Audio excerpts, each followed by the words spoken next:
नमस्कार मित्रों, स्वागत है आपका अपने YouTube चैनल एस विज्ञान में। आशा है आप सभी कुशल मंगल होंगे इस संकट की घड़ी में। दोस्तों, आज मैं केले के पेड़ से जुड़ी ऐसे रहस्यमय चीज़ बताने वाला हूँ जिसको जानकर आपके रोंगटे खड़े हो जाएंगे, आपके शरीर पुलकित हो जाएंगे। तो बने रहें हमारे चैनल पर और वीडियो को अंत तक देखें। एक बार की बात है, ऋषि दुर्वासा अपने कक्ष में विश्राम कर रहे थे, अर्थात गहरी निंद्रा में सो रहे थे। मैं आपके जानकारी के लिए बता दूं कि दुर्वासा ऋषि अपने क्रोध के लिए जाने जाते हैं, क्योंकि इनका जन्म ही शिव जी के क्रोध से हुआ है। जी हाँ दोस्तों, इनके माता अनुसुईया और पिता अत्रि हैं। ये अपने क्रोध और श्राप को लेकर ज़्यादा चर्चित रहते थे, इसलिए इनसे मनुष्य, देवता, गंधर्व, असुर आदि सब भयभीत रहते थे।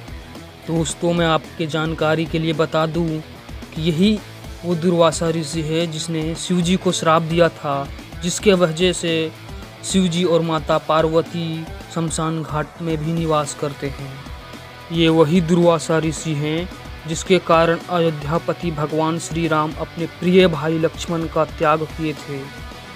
दोस्तों, ये वही दुर्वासा ऋषि है जिसने कुंती को उसकी सेवा से खुश होकर आशीर्वाद भी दिया था।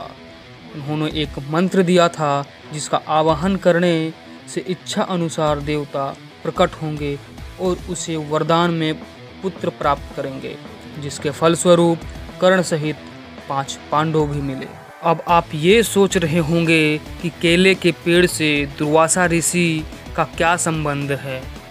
इस बात की पुष्टि होने से पहले आपसे ये छोटा सा रिक्वेस्ट है कि हमारे चैनल पर अगर आप नए हैं तो हमारे चैनल को सब्सक्राइब करें और बेल आइकन का बटन भी दबाएं। एक दिवस दुर्वासा ऋषि अपने तप स्थल पर जगत के कल्याण के लिए यज्ञ कर रहे थे।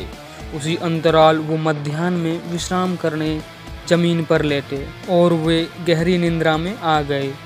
लेटते हुए कुछ पहर बीत गया। उसकी पत्नी कंदली, जो ऋषि यौरवा की पुत्री थी, वहाँ आई और उन्होंने देखा कि ऋषि सो रहे हैं। चूँकि संध्या वंदन का समय हो चुका था, वह ये मन में विचार कर अपने पति को जगाना चाहिए। हालांकि उसके मन में ये भय था कि कहीं ऋषि क्रोध ना हो जाए, लेकिन अपने पतिव्रता धर्म को निभाते हुए अपने पति को जगाया। फिर क्या होना था, जागते ही ऋषि ने क्रोध में आकर यह कहकर श्राप दे दिया कि उसकी निद्रा को भंग करने की चेष्टा करने वाले जलकर भस्म हो जाए। उसकी पत्नी कंदली जलने लगी और जलकर भस्म हो गई। इस चीज को देखकर ऋषि दुर्वासा को दुख हुआ, पर कंदली के पिता और ऋषि दुर्वासा के ससुर वहां पधारे और अपनी पुत्री से मिलने की इच्छा जताया। परंतु वो मिलते किससे, उसकी पुत्री तो जलकर भस्म हो चुकी थी।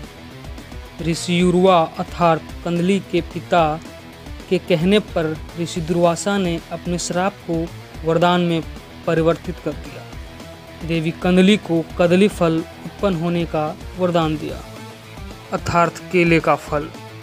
उसी समय ऋषि ने ये घोषणा किया कि ये ऐसा फल होगा जो प्रत्येक पूजा, यज्ञ, अनुष्ठान में प्रयोग किया जाएगा, जो समस्त जीवों को संपूर्ण पोषण देगा। और उस भस्म से केले का वृक्ष उत्पन्न हुआ। और मित्रों, उसी समय से केले का फल यज्ञ, अनुष्ठान आदि पूजा वगैरह में प्रयोग किया जाने लगा। सनातन धर्म में ये भी माना जाता है कि केले के वृक्ष में विष्णु भगवान और माता लक्ष्मी वास करते हैं, इसीलिए दीपावली में इनकी पूजा भी की जाती है।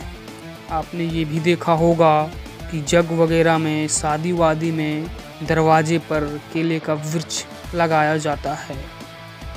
बृहस्पतिवार को सुबह सुबह नहाकर अगर आप केले के पेड़ में जल डालते हैं तो इससे भगवान बृहस्पति, जो देवताओं के गुरु हैं, वो प्रसन्न होते हैं और इससे मनचाहा वर प्राप्त होता है।